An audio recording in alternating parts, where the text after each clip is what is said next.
Smoking is injurious to health and it causes cancer. Consumption of alcohol is injurious to health. धूम्रपान सेहत के लिए हानिकारक है, इससे कैंसर हो सकता है। शराब का सेवन सेहत के लिए हानिकारक है। साहित्य निजी महत्वाकांक्षाओं की सीढ़ी और उपभोक्ता वस्तु से अलग चीज है।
शिवत्व के प्रतीक बाबा भोलेनाथ की नगरी देवघर में सन 1948 में जन्मे शंभुनाथ सांस्कृतिक नगरी कोलकाता के वरिष्ठ आलोचक, चिंतक एवं सांस्कृतिक प्राण पुरुष हैं। वे विगत 5 दशकों से बंगाल में साहित्य और संस्कृति का अलग जगा रहे हैं। श्री देवी प्रसाद शाह और श्रीमती तुलसी देवी के पुत्र शंभुनाथ बचपन से ही जिज्ञासु, मेहनती और अनुशासन प्रिय थे।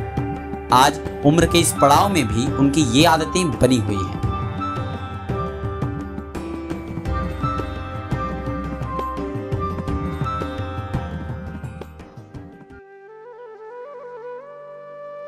उनका पूरा बचपन हावड़ा के ओडियापाड़ा के आसपास की गलियों, चौराहों और बस्तियों में बीता। उनके लेखक बनने में हावड़ा के परिवेश की बड़ी भूमिका रही है। आज भी उनका पूरा परिवार, भाई, भतीजे, भतीजियां हावड़ा के अपने इसी पैतृक निवास में रहते हैं।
हिंदी साहित्य के आज के मूर्धन्य विद्वानों में सर्वश्रेष्ठ स्थान रखने वाले डॉक्टर शंभुनाथ से मेरी पहली भेंट कलकत्ता विश्वविद्यालय में हुई थी, जब वे द्वितीय वर्ष के छात्र थे और मैंने प्रथम वर्ष के छात्र के रूप में प्रवेश लिया था।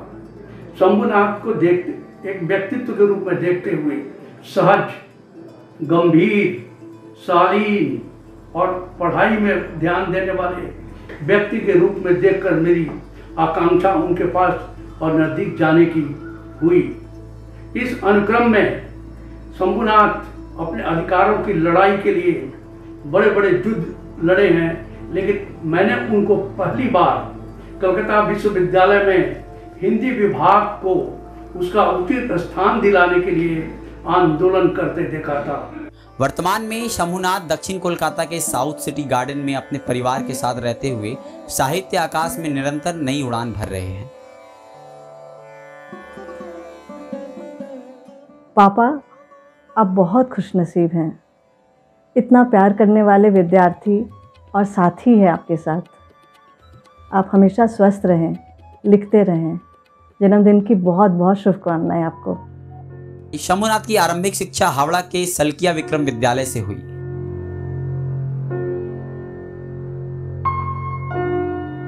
स्नातक की पढ़ाई कोलकाता के नामी कॉलेज स्कॉटिश चर्च से और हिंदी एमए की पढ़ाई कलकत्ता विश्वविद्यालय से हुई। उन्होंने भाषा और मिथक विषय पर प्रोफेसर कल्याणमल लोढ़ा के निर्देशन में पीएचडी किया।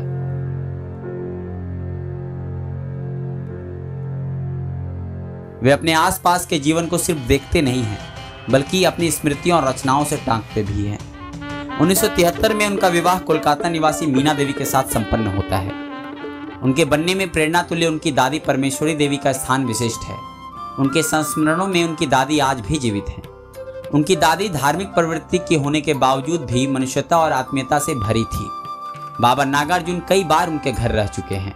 अक्सर कई दिनों तक नहीं नहाने वाले बाबा नागार्जुन के ऊपर गंगा नदी से नहाकर आने के बाद उनकी दादी गंगा जल छिड़क देती थी। शंभूनाथ की जीवन यात्रा ज्ञान और प्रतिवाद की जमीन पर आगे बढ़ती है। कॉलेज के समय 1968 में एक शांतिपूर्ण ढंग से जनतांत्रिक आंदोलन करते हुए उन्हें गवर्नर हाउस के सामने गिरफ्तार कर जेल भेज दिया जाता है। वे हमेशा से मनुष्यता के पक्षधर रहे।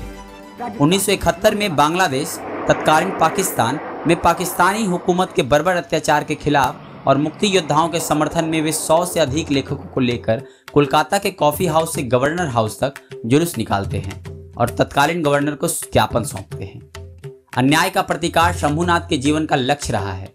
सन 1973 में वे सफाई कर्मचारियों के अधिकारों के लिए आंदोलन और धरने में शामिल होते हैं। सन 1974 में हुई रेल हड़ताल के समय लगभग 25 लेखकों के साथ आकाशवाणी कोलकाता में झूठ बोलना बंद करो के बैनर और नारे के साथ सच्चाई की बात करते हैं। शंभूनाथ झूठ के साथ बर्बरता का भी प्रतिवाद करते हैं। सन 1974 में हावड़ा जेल के भीतर 5 नक्सली कैदियों को गोली मारने के प्रतिवाद में वे आनंद कुमार सिन्हा, सकलदीप सिंह, मोहन आदि लेखकों और बुद्धिजीवियों के साथ डिस्ट्रिक्ट मजिस्ट्रेट के बंगले के सामने धरना देते हैं। आपातकाल के दौरान जब बोलने की आज़ादी पर प्रतिबंध लगा था, तब वे अभिव्यक्ति की आज़ादी के लिए कॉफ़ी हाउस से गवर्नर हाउस तक राइटर्स मार्च का आयोजन करते हैं। शंभूनाथ हिंदी समाज के आधुनिक काल के एक प्रमुख प्रवक्ता हैं। वे अपने समय से संघर्ष करते हैं और अपने समय में करते हैं। वे अपने समय में ऐसा बीज बोते हैं, ऐसा पौधा लगाते हैं कि आने वाले समय में वह फलदायक भी हो और छायादार भी हो। ये काम वो एक ओर अपने लेखन से करते हैं और दूसरी ओर एक सांस्कृतिक एक्टिविस्ट के रूप में करते हैं। पुनर्निर्माण उनके जीवन का एक प्रमुख ध्येय है। शंभूनाथ का लेखन इस बात का प्रमाण है कि वे इतिहास की खुदाई करते हैं और इतिहास से ऐसे शिलालेख और दस्तावेज ढूंढ लाते हैं जिससे भविष्य में इंद्रधनुषी भारत के निर्माण का ब्लूप्रिंट बन सके। आज का जो दौर है वो स्मृति हनन का दौर है। बहुत विषैली धूल आंखों में झोंकी जा रही है, अंधा बनाया जा रहा है। ठीक इसके समानांतर शंभूनाथ एक दृष्टि पैदा करने की कोशिश करते हैं। शंभूनाथ का ये एक बड़ा काम है और एक कठिन काम है अपने समय में। गांधी, लोहिया और लोकतांत्रिक विचारों के पैरोकार शंभूनाथ आपातकाल और काले अध्याय और तानाशाही व्यवस्था के विरुद्ध मुखरता से खड़े होने का नैतिक साहस दिखाते हैं। उन्होंने 1977 में आपातकाल के विरोध में हावड़ा में जन साहित्य सम्मेलन का आयोजन करवाया, जिसमें लगभग 45 लेखक अपने खर्चे पर आए थे। सभी आपातकाल के खिलाफ अपनी आवाज बुलंद कर रहे थे। शंभूनाथ की यह प्रतिबद्धता सिर्फ सामाजिक एवं राजनीतिक घटनाओं तक सीमित न थी, बल्कि वे अपनी सांस्कृतिक एवं साहित्यिक विरासत को संरक्षित एवं समृद्ध करने का संकल्प लेते हैं। वे हमेशा साहित्य को कलाओं से जोड़ते हुए उन्हें लोकोन्मुखी बनाने का स्वप्न देखते हैं। वे भक्तिकालीन कबीर को एक सामाजिक संस्कारकर्ता के रूप में देखते हैं। यही वजह है कि सन 1973 में उन्होंने हावड़ा के टाउन हॉल में मानस चतुर्शती समारोह के समानांतर कबीर मेला का आयोजन किया था। इसमें बांग्ला के विद्वान डॉक्टर आशुतोष भट्टाचार्य और वाराणसी संस्कृत विश्वविद्यालय में पाली और बौद्ध दर्शन के विद्वान जगन्नाथ उपाध्याय आए थे। इस कबीर मेला में प्रसिद्ध चित्रकार उमाशंकर द्वारा कबीर के दोहों पर बनाए गए 30 पेंटिंग्स भी प्रदर्शित किए गए। आकाश भर उदारता, अविचल निष्ठा, असीम ऊर्जा, अनंत जिजीविषा, कर्मठता और सक्रियता, इन सब से मिलकर जो व्यक्तित्व बनता है उन्हीं का तो नाम है आदरणीय गुरुवर शंभुनाथ जी। चाहे वो उनका विद्यार्थी हो या ना हो, हर छात्र को उन्होंने प्रभावित किया और मैं तो उनकी छात्रा रही हूँ। मुझे गर्व है कि वो मेरे शिक्षा गुरु रहे और आज भी है। सर्वाधिक जो विषय मुझे प्रभावित करते हैं उनके व्यक्तित्व में, वो है उनका सृजनशील व्यक्तित्व। 75वें वर्ष के कगार पर खड़े होकर कितने निष्ठा के साथ हर वर्ष 2 या 3 पुस्तकें वे अनायास प्रकाशित करवा लेते हैं। आज इस विशेष उपलक्ष्य पर मैं आदरणीय गुरुवर का बहुत बहुत अभिनंदन करती हूँ, उन्हें शुभकामनाएं देती हूँ और उस ईश्वर से प्रार्थना करती हूँ कि वो उन्हें उत्तम स्वास्थ्य, समृद्धि एवं दीर्घायु प्रदान करे। शंभुनाथ की सांस्कृतिक पुनर्निर्माण की प्रतिबद्धता महज लेखन तक फैला नहीं था, बल्कि वे अब संस्कृति और फासीवाद का पुरजोर विरोध करते हैं। 1984 के दिल्ली दंगे के जवाब में वे इसी साल संवेद संस्था की स्थापना कर भीष्म साहनी के नाटक कबीरा खड़ा बाजार में का साल भर मंचन करते हैं। शंभुनाथ सदैव रचनात्मक परिसर के विस्तार में लगे रहे। सन 1985 में उन्होंने कलकत्ता विश्वविद्यालय के छात्र भवन में नागार्जुन के सानिध्य में नए कवियों का 14 दिवसीय रचना शिविर का आयोजन किया। शंभुनाथ का मानना है कि पढ़ना लड़ना है, इसलिए वे संस्कृति को बचाने के लिए 1987 में हिंदी पाठकों की उपेक्षा मुद्दे पर नेशनल लाइब्रेरी में धरना और आंदोलन करते हैं ताकि हिंदी के पाठकों को पर्याप्त सुविधाएं मिल सके। शंभुनाथ लघु पत्रिका आंदोलन के सूत्रधार रहे हैं। उनका मानना है कि लघु पत्रिकाएं ही सृजन और प्रतिरोध की संस्कृति को बचा सकती है। वे 1988 में समकालीन सृजन के प्रकाशन के साथ लघु पत्रिका आंदोलन से जुड़ते हैं। शंभुनाथ जी आज हमें एक ऐसे दिशा दर्शक के रूप में मिले हैं जिनकी आज सबसे ज़्यादा आवश्यकता है। वह हमारे समय को, हमारे समाज को, हमारे जीवन को सुंदर बनाने में कारगर सिद्ध हो सकता है। शंभुनाथ जी शतायु हो और हमें अपनी रचनाओं के माध्यम से इसी प्रकार समृद्ध करते रहें, यही मंगल कामना है। उन्होंने 1992 में पहल संपादक के ज्ञान रंजन के साथ मिलकर कोलकाता में लघु पत्रिका के संपादकों का सम्मेलन आयोजित किया, जिसमें देश भर से 75 संपादकों ने हिस्सा लिया। तीसरा राष्ट्रीय सम्मेलन 14 से 16 नवंबर 1997 आजमगढ़, 2011 में 24 से 25 जयपुर, 2019 में फरवरी में भारतीय भाषा परिषद में साहित्यिक पत्रिका सम्मेलन का आयोजन किया, जिसमें देश भर से लगभग 60 संपादकों ने हिस्सा लिया। और मैंने एक बार उनसे कहा कि मैं सर कविताएं लिखना चाहता हूँ। उन्होंने कहा कि 50 कविताओं को पढ़ो तब एक कविता लिखो, और इस तरह का अगर धैर्य तुम्हारे भीतर है तब तो तुम कविता लिख सकते हो। सर का स्वभाव इतना स्नेही है कि उनके साथ रहने वाला हर व्यक्ति कुछ न कुछ सीख सकता है, और यह मेरे लिए एक और गौरव की बात है कि सर मेरे पिताजी को भी पढ़ाए हैं। हम चाहते हैं कि शंभुनाथ जी शतायु हो और इसी तरह से हम लोगों का मार्गदर्शन करते रहें, जिससे आने वाली पीढ़ी भी उनके कार्यों से लाभान्वित हो, उनकी रचनाओं को पढ़े और उनकी रचनाओं को पढ़ करके आगे बढ़े। शंभुनाथ का एक सपना यह भी था कि नई पीढ़ी अपनी मातृभाषा, साहित्य और संस्कृति से प्यार करे। इसी सपने को साकार करने के लिए वे 1993 में सांस्कृतिक पुनर्निर्माण मिशन की स्थापना करते हैं और हिंदी मेला का आयोजन कर देश भर के विद्यार्थियों और नौजवानों को सांस्कृतिक प्रतियोगिताओं से जोड़ते हैं। आज हिंदी मेला के कार्यक्रमों की चर्चा देश भर के लोग करते हैं। गुरुवर डॉक्टर शंभुनाथ जी को उनके 75 वर्ष पूरे होने पर उन्हें हार्दिक बधाई और शुभकामनाएं देती हूँ। वस्तुतः वे अपने विद्यार्थियों के लिए हमेशा प्रेरणा स्रोत रहे हैं। उनका व्यक्तित्व बहुआयामी रहा है।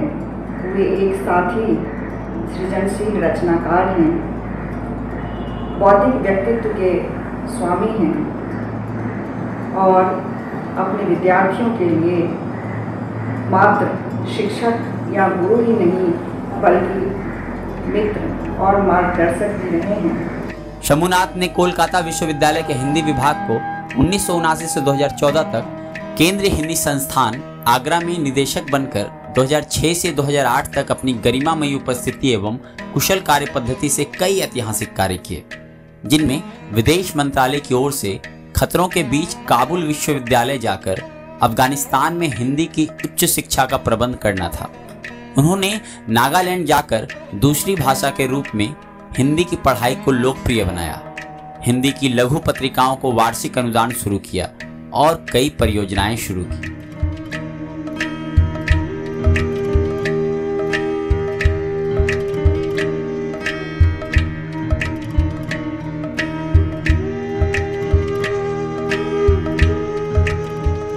वर्तमान में वे 2014 से बतौर निदेशक भारतीय भाषा परिषद में अपनी सेवाएं दे रहे हैं। अपने इस कार्यकाल में उन्होंने हिंदी साहित्य ज्ञान कोश जैसी गौरवशाली परियोजना को साकार किया। इन दिनों वे वागत पत्रिका के संपादकीय के द्वारा ज्वलंत प्रश्नों के साथ आलोचनात्मक संवाद का परिसर बना रहे हैं। अपने 5 दशक के अध्ययन अध्यापन में उन्होंने कई महत्वपूर्ण पुस्तकों का लेखन एवं संपादन किया।